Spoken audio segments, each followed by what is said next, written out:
효과가 좋은 영양제를 찾고 있나요? 무엇을 사야 할지 막막하시다고요? 구매 전 어떤 걸 확인해야 될까요? 영양제 구매할 때도 약 먹을 시간. 약 먹을 시간. 요즘 이제 건강을 위해서 이제 영양제를 찾으신 분들이 꽤 많잖아요. 그쵸. 많아요. 영양제를 처음 구매하고자 하는 사람들을 위해서 실전 꿀팁을 알려드리려고 하는데요. 이 영양제를 선택하기 전에 확인해보면 좋을 체크포인트 3가지에 대해서 저희가 알려드리려고 하는데요. 이 영양제를 현재 복용 중이신 분들도 제품을 꺼내서 같이 확인해보시면 좋을 것 같네요. 첫 번째로 확인해봐야 될 거는 일반의약품 문구인데요. 지인들이 왜 영양제 뭐 어떤 게 좋아 이러고 저희한테 막 추천을 하잖아요. 물어보시잖아요. 맞아. 그래서 저희가 추천을 해드리면은 그거 인터넷에 안 팔던데? 아니 올리브영이 어떤데? 그거 어디서 사? 이런 질문들을 하셔요. 맞아요. 이게 주변에 보면은 영양제를 파는 곳이 굉장히 많잖아요. 아, 그쵸. 네, 인터넷에서도 팔고 홈쇼핑이라든지 그리고 백화점에서도 팔거든요. 근데 그 제품들은 전부 다 건강기능식품이고요. 그 약국에서 판매하는 대부분의 영양제가 다 일반의약품이거든요. 그런데 이 건강기능식품과 일반의약품은 이제 품질과 함량에서 굉장히 차이가 나요. 왜냐면 이제 기본적으로 이게 허가 기준이 다르잖아요.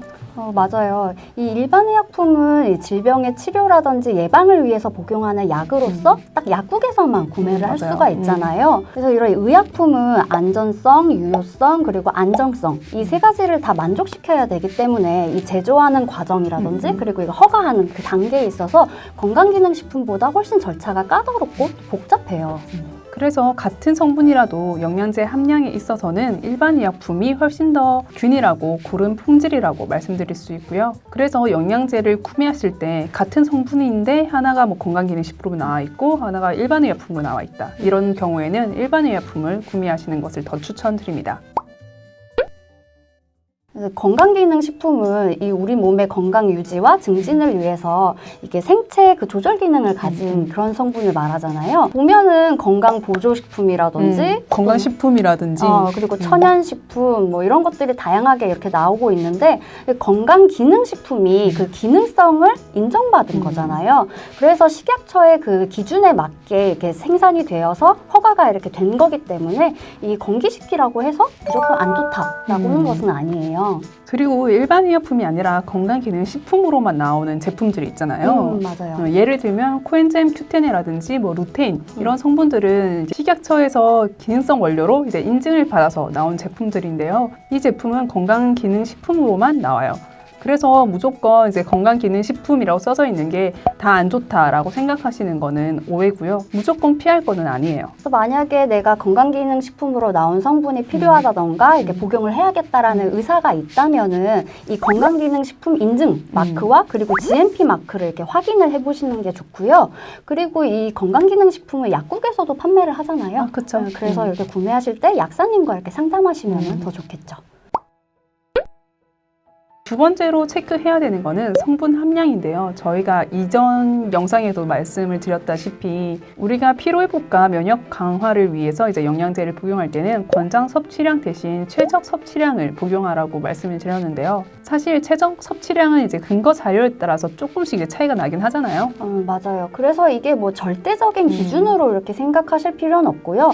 적어도 이 정도는 복용하면 좋다라는 그 정도 개념으로 이해를 하시면 될 것 같아요. 그리고 이제 개인의 그런 상황이나 필요에 따라서 적절한 복용량이 다를 수 있기 때문에 전문가와 이렇게 상담 후에 복용량을 확인해 보시는 게 좋겠죠. 지금부터는 이제 사람들이 굉장히 많이 찾으시는 영양제들을 예를 들어서 설명을 드릴 건데요. 잘 기억하셨다가 본인들이 구매하려는 제품의 그런 함량을 한번 체크를 해보시면 좋을 것 같아요.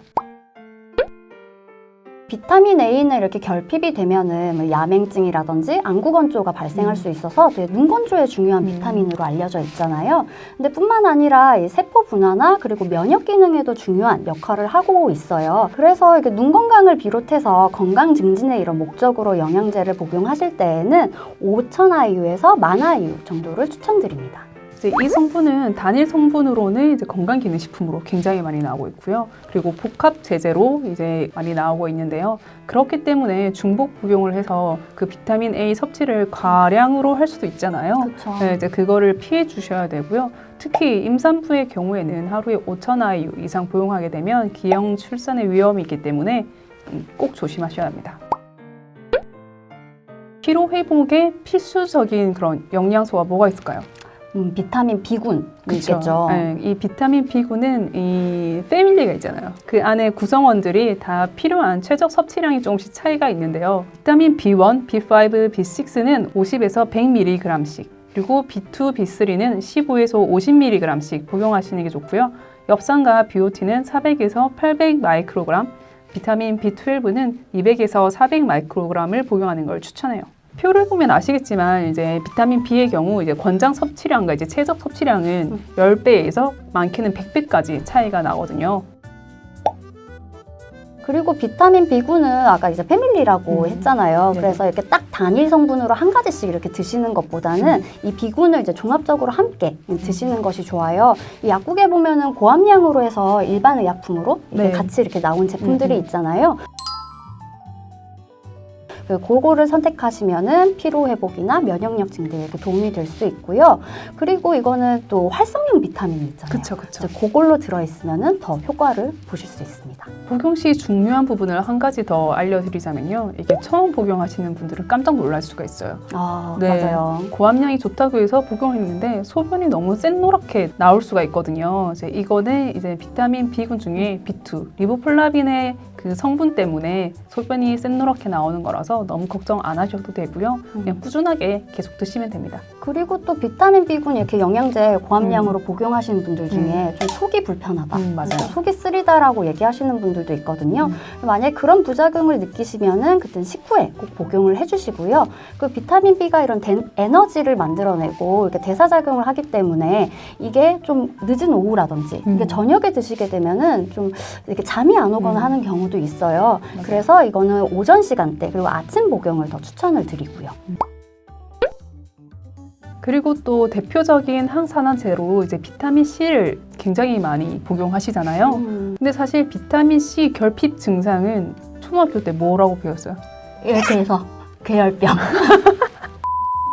그래서 그 괴혈병을 치료하기 위해서 먹는 그 섭취량이 70mg이거든요. 아, 네네네. 근데 이 괴혈병을 예방하는 목적이 아니라 면역 증강이랑 그리고 기대하는 항산화 효과를 얻기 위해서는 70mg의 권장 섭취량이 아니라 이제 1000에서 3000mg의 최적 섭취량을 섭취를 해야 되죠. 그쵸. 그래서 이게 약국에서도 또 일반 의약품으로 나온 제품들 보면은 비타민C가 뭐 1000ml짜리로 이렇게 들어있는 한 알당 함량으로 네네. 그렇게 있잖아요. 그래서 요거는 하루에 한 번에서 뭐 3번 이런 식으로 조절해서 드시면 되고요. 이것도 이제 공복에 드시면은 좀 속이 쓰리거나 할 수 있거든요. 그래서 식후에 드시고 또 충분한 물과 함께 드시는 것이 좋습니다. 그리고 이제 칼슘 흡수를 돕고 면역력을 이렇게 증대시켜주는 그 효과로 많이 알려진 비타민 D가 있는데요. 이거는 하루에 최소 400IU 이상을 추천을 드려요. 근데 시중에 나와 있는 이렇게 제품들을 보면은 400IU부터 해서 뭐 1000IU, 2000 그리고 5000, 1000IU까지 이게 되게 범위가 되게 그쵸, 넓게 그쵸. 제품들이 나오고 있어요. 근데 한국인의 경우에 보면 비타민 D가 결핍되어 있는 사람들이 굉장히 많잖아요. 정말 많죠. 그래서 그 최적 섭취량보다는 조금 더 이상으로 복용을 하시는 게 좋은데요. 개인의 상태에 따라서 한 1000IU에서 한 5000IU까지 조절하셔서 복용하시는 것을 추천드립니다. 그리고 이제 체크해봐야 될 세 번째는 바로 복용 팁인데요.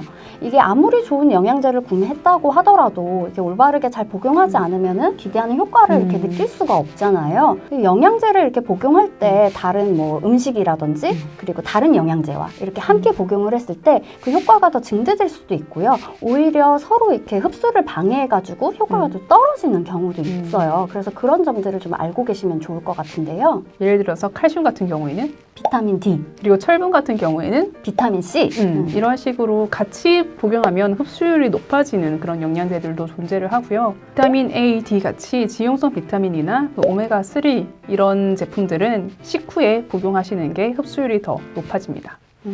근데 철분 같은 경우에는 식사랑 같이 이렇게 복용을 하게 되면 흡수가 떨어져요. 그래서 공복에 드셔야 되고요. 철분제나 뭐 칼슘과 같은 이런 미네랄들은 이렇게 복용을 했을 때 소장에서 서로 이렇게 경쟁하는 관계이잖아요. 흡수를 할 때. 그래서 이 고함량의 미네랄 영양제를 드실 때에는 좀 따로 드시는 것을 추천드립니다. 그리고 약을 복용할 때 또 꿀팁이 또 있잖아요. 아, 네네. 항상 약을 드실 때는 충분한 물, 한 240ml 정도의 충분한 물과 함께 복용하시는 게 좋은데요.